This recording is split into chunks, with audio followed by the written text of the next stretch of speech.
I'm really excited for our first panel of the day. It will focus on the meaning of value during inflationary times. And for this conversation, we have Troy Wilhelm, the meat and seafood merchandising manager for Harris Teeter, Rebecca Hatcher, the chief commercial officer of ButcherBox, Lee Campanella, who is the meat and seafood director for LaBonne's Market, and Kiki Aranita, who is the owner of Poi Dog Sauces and senior editor at New York Magazine, who will be moderating the conversation. Please give them all a round of applause. Over to you, Kiki.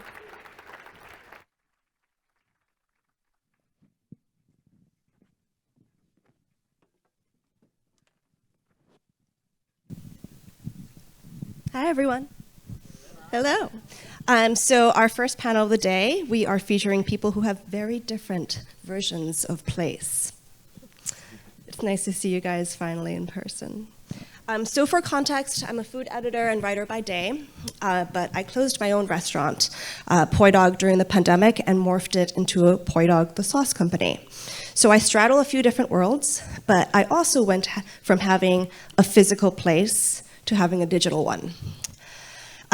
So I have a few questions to launch our conversation off, and it is a discussion. So if you disagree with one of your co-panelists, jump in nicely.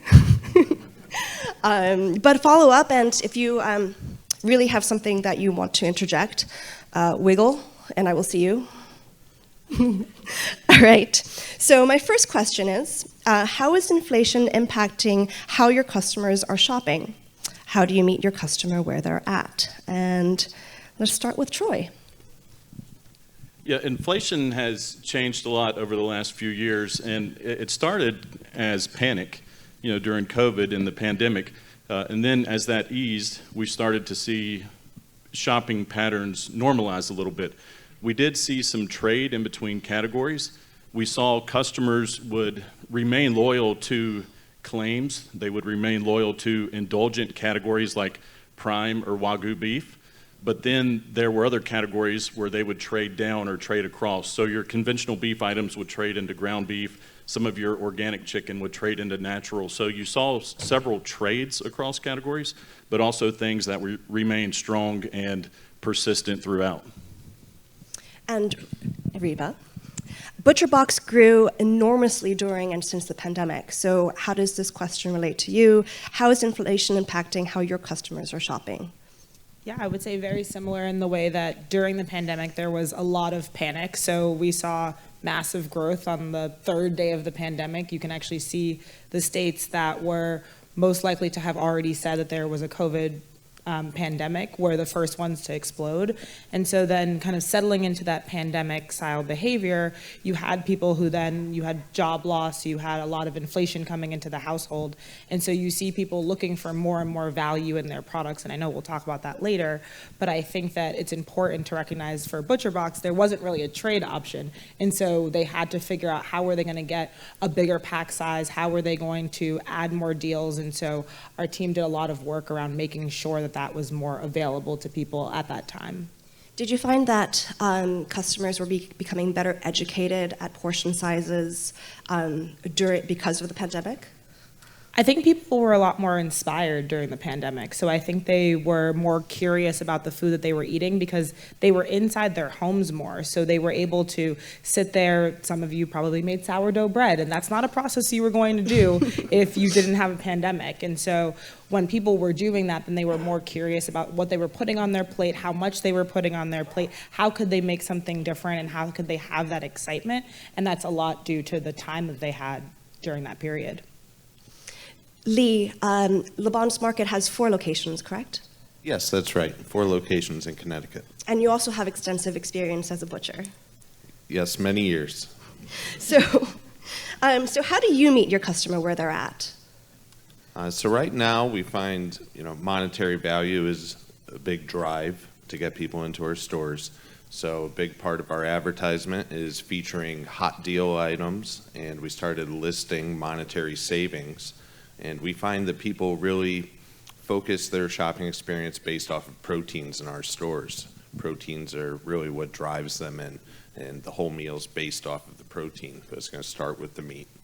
And so if we can get them in with the meat, and we find that the perception of seeing that monetary value is very important, that listed savings of $6 a pound. It makes a $14 a pound ribeye look a lot more appealing in our eyes. Lee, on our previous call, you had told me that perception is key, and I feel like that's something that I want to stick to for a second. So how does that translate to your commitment to sourcing and regenerative farming? So aside from putting out there is a monetary savings, that aspect of value, you want to look at the attributes of what you're offering as well, and that can be seen as value to your customers. And we see more and more value, people aligning their personal values with what they're buying, what they're eating, what they're serving their families. So having an ABF offering like Niman Ranch really helps us because of the gamut of attributes that are offered by the brand. Let's segue into communicating value to your customers as well. Troy, you had mentioned to me that frozen resonates more with an online customer. Can you explain how your online customer differs from your other types of customers? We're just recently growing into the online business. Most of our stores are brick and mortar.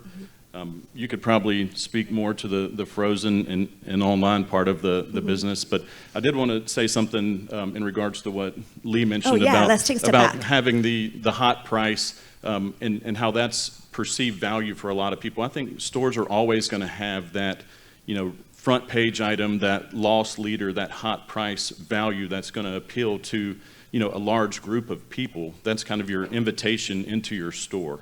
But as far as meeting customers where they are, value's different for everyone. So value may not be a 5-pound or 10-pound pack of meat for a younger customer. They may not have the family to feed. They may not have the room for it.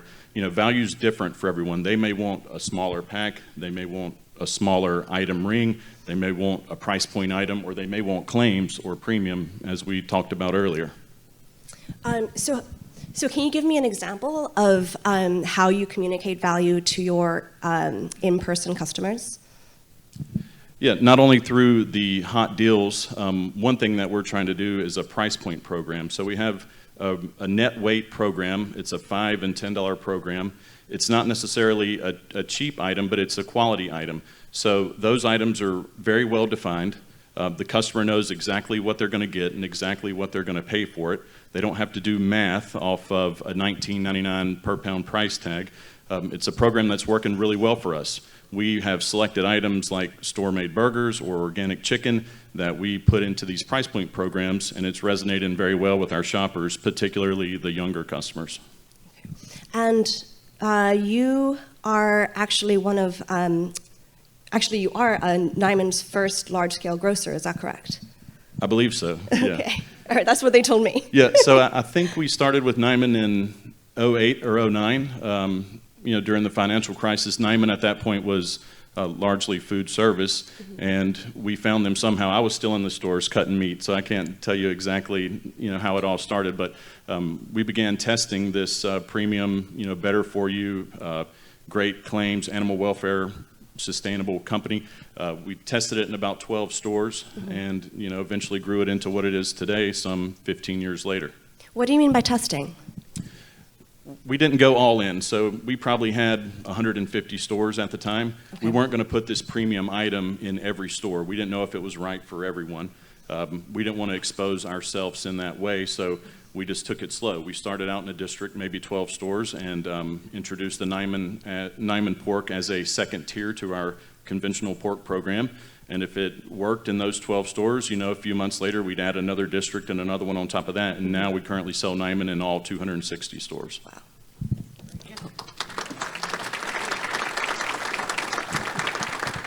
So it's going well.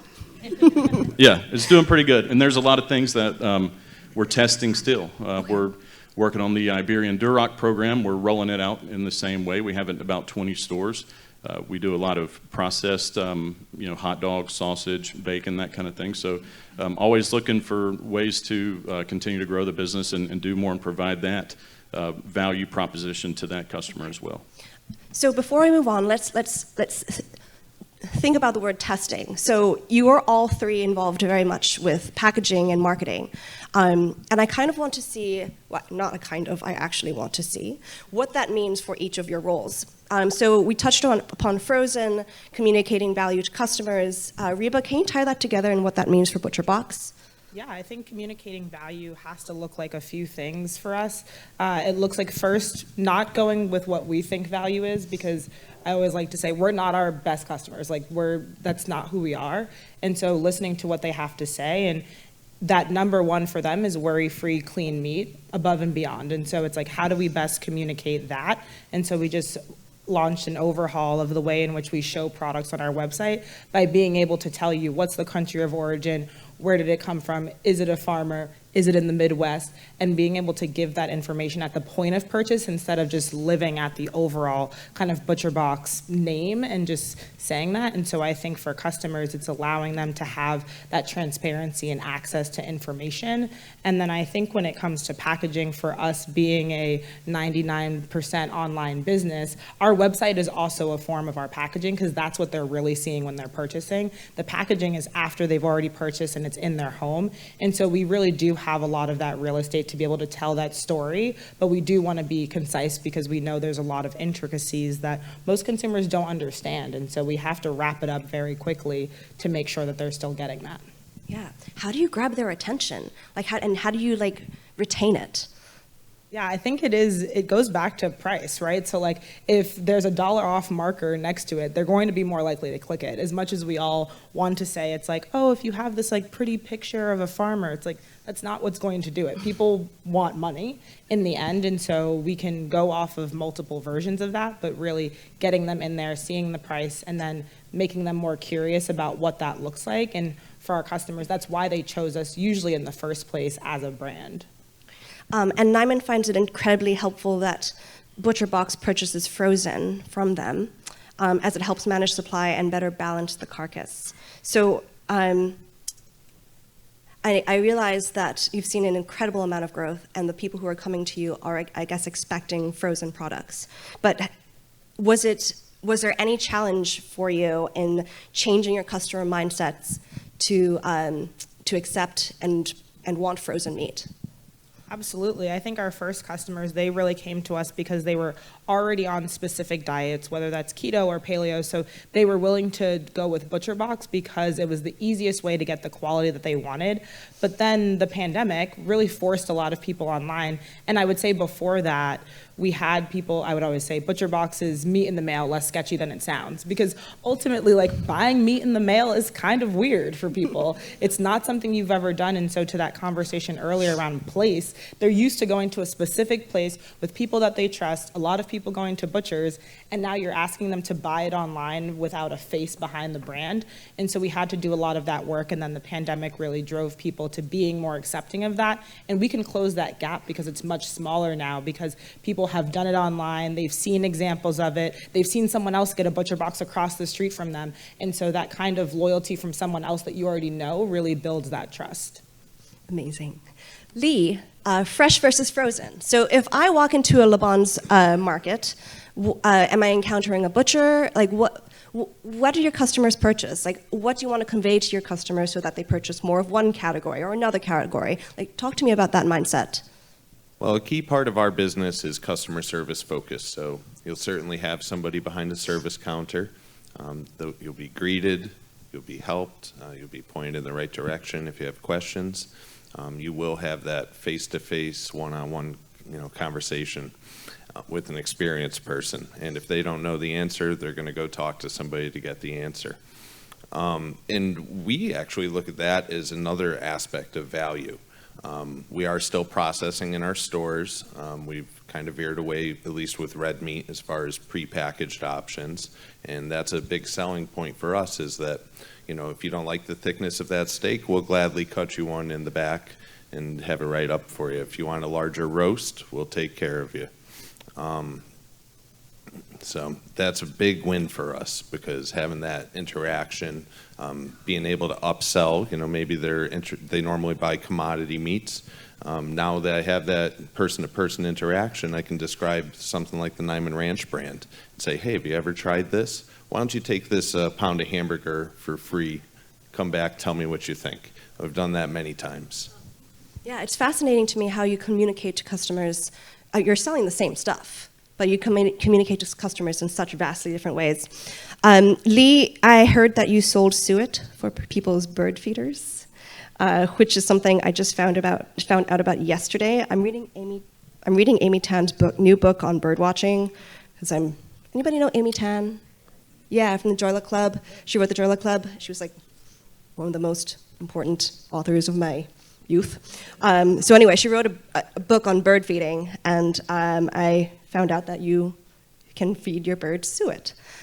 So can you tell me, Lee, about some other ways, or actually tell me about the suet program first, but like how are you managing waste? Is this suet one of those avenues?